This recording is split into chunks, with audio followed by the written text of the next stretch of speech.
And especially when you look at global macro, it's always the worries. It's China and the Fed and the global slowdown and crisis that we keep talking about. So I thought I'll start with Dilbert. For those of you in the back who may not be able to see this, let me read this out. This is Dilbert and Alice having a conversation, and Dilbert saying, I'm preparing for the upcoming collapse of the global financial system. I've got 6 months of food and water, batteries, flashlights, gold coins, and I'm set. And Alice says, I'm prepared too. I have your home address. I notice your light on defensive weaponry. And she says, can you just pack some protein bars for me? And, I just want to say this, that, the first thing we always talk about and the first thing I always get when I come and make a presentation of this sort is always about crisis and sort of crisis preparedness. I thought I'll start with this. Okay, so on to the first crisis really, right? This is what the world looks like right now. It's a mess. And everybody is, talking only about monetary policy. This captures this mood very effectively. This is Yellen, Draghi, and Kuroda, who have, after years and years of pumping the financial system with money, have quite literally sort of found themselves painted into a corner and with no tools left and trying to figure out what we can do to get the economy going. Where is the world right now? And unfortunately, this presentation, apart from cartoons, will have some data. So we just put this in a sort of a four-box usual model, but this is from our partner Schroders. And what they do is they just look at the global cycle from the point of view, of a bubble to crunch to stabilization to recovery, to a bubble again, and so on. And if you see after the global financial crisis, which happened now quite a few years ago, can you imagine that? It was 2008, it's 8 years ago now. The whole global system, especially the West, went through this crunch, went through a stabilization period, and some parts of it are re-leveraging, like the US, are coming back out, and there's some growth coming back. But significant parts of the world are even today still perhaps in a crunch or stabilization to stabilization, slight kind of recovery phase. So if you look at most of the emerging markets, the BRICS, for example, are still sitting in sort of a crunch mode. Brazil, Russia, Argentina is perhaps just getting out of it. Some of the European countries, thanks to the ECB's interventions, probably starting to re-leverage a bit. What is really unique about India in this context is that we seem to be sort of out of the crunch. We had our crunch. We seem to be out of the crunch, but not yet in a boom. So we are in the kind of a stable phase. We are quite different from the rest of the world right now. In a BRICS environment, this is what it looks like. This is what Dr. Rajan meant when he said, in the country of the blind, the one-eyed man is a king. If you are a global investor, just think about it. Where are you going to go? Are you going to go to Brazil, where the currency is down 30, 40, 50%? The president has just got impeached. Inflation is in huge double digits. Are you going to go there? Are you going to go to China, where there looks like a credit crunch coming? Are you going to go to Russia, where because of the oil price fall, things have got into serious difficulties? And yet, here we are, sort of going up and up and away. And even if you don't believe the CSO when it says the GDP growth is at 7% certainly the direction is right, and we are on the upswing. So that's a context. That's a global context, and that's India in the global context. I want to spend time on two risks or two big events that we see driving the global markets in the next several months and probably over the next couple of years. One is this whole bear in a China shop thing, right? Now, obviously, it should be a bull in a China shop, but the bull's battered and sitting outside, and the bear's taken over. And that's been going on for the last couple of years already, and we think it's still going on in a very big way. What has really happened in China is obviously that China has hit a brick wall when it comes to growth. It's really slowed down. But more important than just one country slowing down, it's really about how big China is to the world. I mean, just to give you some statistics here, and this kind of stuff just blew my mind, okay? In 3 years, China consumed more cement than America consumed in 100 years. In 5 years, China consumed more steel than the US consumed in 100 years. That's the kind of size that China is. What that means is, if China slows down, the rest of the world cannot make up the difference. Just to give you some idea as to how big China is in the world, for most commodities, China is between 40 to 50% of global demand. This is in terms of consumption. This is not in terms of re-export. This is domestic consumption of these commodities in China. So, for example, in iron ore, aluminum, copper, anything you pick, 40, 50%. In case of coal, it's up to 70, 80% of global consumption of coal is in China. If China consumes 50% of the world's steel, which is not here, by the way, it's only the input commodities are here. China consumes 50% of the world's steel, which means the other 100, 200 countries out there consume the same. There's no way anyone else can grow fast enough to replace a slowing China. And China is, mind you, is slowing very rapidly. You cannot, if we believe that the CSO is fibbing about Indian growth numbers, you have to fib. You have to accept that the Chinese are outright, Pinocchio style, lying about their growth numbers. China says they're growing close to 7%. Reality is, electricity consumption in China is flat year on year. Freight numbers are negative year on year. Electricity consumption in China is not because of power cuts. In India, if electricity consumption is YOY negative, you can say it's because of power cuts. So in China is the biggest industrialized country in the world. There is no production. There's no production growth. If freight is negative year on year, that means real growth is probably close to 0, 1 or 2% and nowhere near 6 or 7% that the government is claiming. So we may think, that we are claiming to be at 8%, we should be at 5. They're claiming to be at 7, they should probably be at 0 or 1. I mean, that's the kind of gap that is there. And if China catches a cold, in this case, the entire commodity infrastructure is going to suffer. Globally, IMF says that there are 3 big channels through which the China problem is actually going around the world. One is naturally the commodity prices. So this is a complicated slide, and it just puts the 3 big channels, trade, commodities, and financial channel, and looks at the most vulnerable countries for each of these channels. So if you look at, for example, New Zealand, commodities is a big impact. But if you look at Australia, commodities as well as for Australia, a large part of trade channel also. If you're unfortunately in Malaysia, then you have commodity, financial, and trade channels working against you. Only 2 countries in the EM basket, India and Philippines, are outside this bucket. India and Philippines are outside this bucket. We don't have significant exposure to China. And that's one of the big stories for us. What we have seen is, because of the sharp fall in commodity prices, we've seen our inflation collapse. We have seen our trade numbers getting better because we import more than we export. So our external sector has gotten better. So we've seen a lot of positives come out of China, but we have not seen any significant negative. Yeah, a little bit, portfolio flows have got affected, right? But we've not had any significant negative flows impact coming out of China. That's been a big story for us. So to a large extent, what we believe is that the China story does not have a big negative impact on us, which brings me to the second big risk in the world.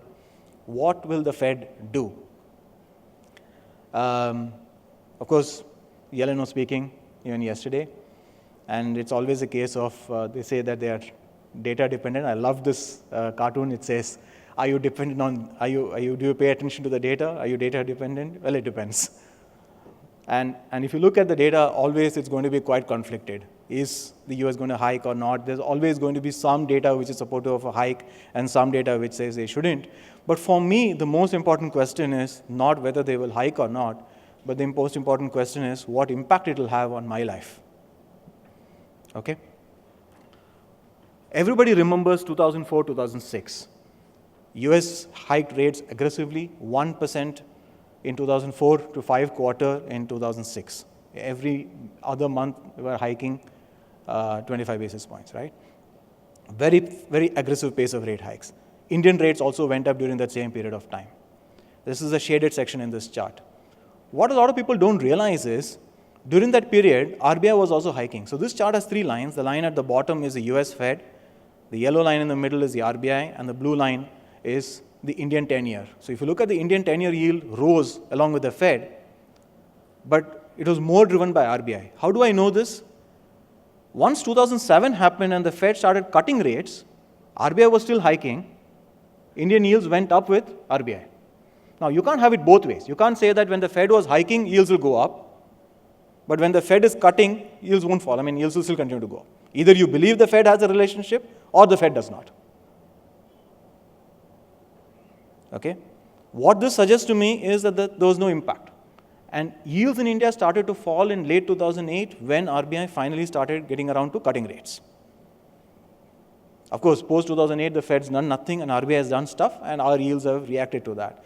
What is a simple message is, once again, is don't get too excited by what the Fed will do. Yes, the Fed is very important to the world. It's a benchmark. It used to be the benchmark rates, but not anymore. If you are a hedge fund or if you are a bond trader today, the benchmark yield curve you should be looking at is not the Fed, it's probably the ECB or BOJ who are giving you money at negative interest rates. So why should you be worried about whether the Fed is at 1/4 or 0.5% or 75? You're not borrowing from the Fed because you're foolish. You'd rather borrow in euros, much cheaper. So the benchmark rates have shifted, the funding rates have shifted. If you look at bond fund flows, for example, money shifting, moving out of Europe into US. Right? Money is not moving from US. The carry trade is not from the US. The carry trade is into the US. So hiking US rates is not necessarily going to affect flows. Another very interesting thing about the 2004-2006 experience, remember this period of time.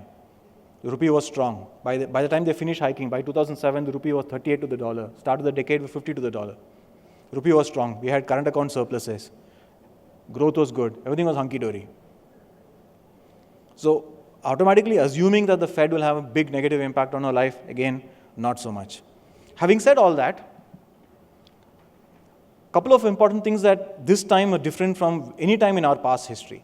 This lovely chart Credit Suisse put up, which is the top 20 countries, if you look at by reserves, they've just taken the top 20 countries and then looked at the change in the reserves over the last 2 years.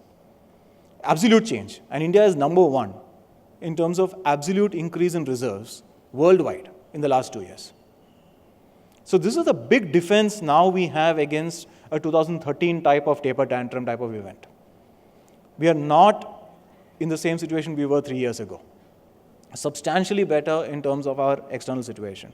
Of course, other things have also gotten better in terms of current account deficit and inflation, etc. But this is the number 1 thing which can give us a defense if money were to start going out. A second impact is we are far less dependent on global flows when it comes to financing debt. So if you look at this, again, it's got a lot of data there, but just put it very simply. If you're like Indonesia, 60% of your bond market is owned by foreigners. So FIIs own 60% of Indonesian debt. For many other parts of Asia, that's like 40-50% of the bond markets are owned by FIIs. Okay. Now, when you look at India, you see a similar position, for example, in equity when it comes, for example, to free float equity, right? A significant chunk is owned by foreigners, and therefore, you look at FII movements and then try to figure out, whether markets are going up or down. Bonds, 4% is owned by foreigners. It doesn't matter. So we get very excited when FIIs are buying and selling bonds. People ask me a lot of questions, but they're very, very limited in their impact on our life. And last is, Yellen may be yelling, but the market ain't listening. So even though the Fed has been trying to guide market towards higher rates, market doesn't seem to believe it. You have to remember that before the Fed hiked in December, the 10-year US Treasury was 2.3%, and today it is 1.7%. Was there a rate hike or a rate cut in the last 6 months? So the market seems to be saying that the Fed is doing the wrong thing, and the Fed, to a large extent, actually is listening to the markets rather than the other way around. So just thought that, this, while it's something that we're keeping our minds on, and there is a lot of sentiment attached to this, let's not put the cart before the horse. Let's not give it too much of importance. The Fed is not going to be the driver as far as we are concerned. And lastly, a couple of I was told to keep this very tight, 10-15 minutes, so I'll just go very quickly into a quick summary on Indian macro, where we were 3 years ago, where we were 5 years ago, and where we are now. So if you look at post 2010, the one good thing about India was GDP growth was very strong, 8.5%, right? But everything else was awful, 9.5% inflation, reserves position which was much lower than where it is today, current account deficit. In the taper crisis, we were running 4.5%, 5% current account deficit. Fiscal deficit had peaked at 6.5%. And crude, of course, during that entire period of time was $120 a barrel. Today, almost everything is in the green. Growth is definitely better than where it was a year or two or in the last 5 years. Inflation as measured by CPI this year on average has been way below, and it's closer to 5% instead of 10%. The FX reserves are at a new high. Current account deficit is, well, as close to zero as it's possible. Fiscal deficit is half of what it used to be, and oil is half of what it used to be. So I think in many respects, macro-wise, is certainly way, way ahead of where we were either 3 years ago or 5 years ago. I will end, as I started, with Dilbert. Two questions, two separate cartoons. Again, I'll read it out for the benefit of people sitting behind. One is Dilbert and Wally are having a conversation, and the boss walks in and he says, the stock market is up today. I wonder if it's a good time to get in. And he says, if you wait until tomorrow and the market goes up more, then it's a better time to get in. Are you bitter about your raise? Wally asks. He says, not as much as I was a minute ago. Just wanted to sort of leave this thinking that if you think that because of these risks you don't want to be in the markets, and you want to wait for these risks to go away to get in, it's probably too late. Right? Don't wait for the markets to run away before getting in. There will be always risks, even up. Tomorrow we can come here, we will not be talking about the Fed or China, we'll be talking about 2 other risks, but there will be risks out there. But fact of the matter is, if all the risks get priced out, there's not going to be any performance left. And the second thing is, it's a little bit different because I'm coming here and talking about economics and global macro. Don't take us very seriously. The boss comes and tells Wally, our CEO wants to promote you to chief economist because nothing of what you say makes any sense. And then he says, can you say something? He says, I don't want to create an oversupply of wisdom. I don't want to create an oversupply of wisdom, so I'll stop here. Thank you very much for listening. If you have any questions, I'm happy to take it. There are talks about Brexit, which is going to be in the news by 23rd, and there is talk about, I think, France also willing to exit Euro. What do you see the impact of this in the debt market and the equity market? So I think these events are quite, Brexit itself is not a big event. It'll be a big event for England or for Britain in general, and perhaps to an extent for Europe. The rest of the world, not so important. Certainly for India, not so important. Good to, again, have topics for conversation. France or any of the Euro members, if they choose to leave, certainly will have a big impact. Whether it is even the smallest country, like Greece or any of them, if they choose to leave, it will have a significant impact. Because as things stand today, Britain is in a very unique situation where they are a member of the EU, they enjoy the full benefits without the biggest pain point of EU, which is the Euro. So they have an exclusive carve-out. Well, they and Denmark have carve-outs, right? So they have the benefits of the Euro membership or the EU membership without Euro membership. So it is stupid for the British to walk out. Because if they walk out and they don't like it and they want to come back, they will have to come back with the Euro. They're not going to get this carve-out again. If they stay, they have the choice to leave next year or the year after, the 5 years down, 10 years down the road. Chances are they will stay. Anyway, that's my view. But having said that, the impact on the rest of the world will be quite limited. A lot of people believe that the pound will fall if the thing. My sense is no. People are overreacting. We have seen these kind of, for example, into 1992, when the pound left the exchange rate mechanism, the ERM of that time, George Soros famously broke the Bank of England. What happened? Do you remember it now? A couple of years down the road, nobody's going to remember Brexit if it happens. So I think we are overplaying it. Like I said, if it gives you an entry opportunity because those risks, you can play that entry opportunity. Don't worry too much about the event after the fact. France or Greece or anyone else, much more important. In fact, Britain leaving has more negatives for Euro than it has for the pound. Because Britain and Germany and some of the other relatively saner countries are very important for some of the collective decision making in Europe. If Britain leaves, then the vote share of France and some of the insane countries will go up, which will lead to poorer decision making in EU.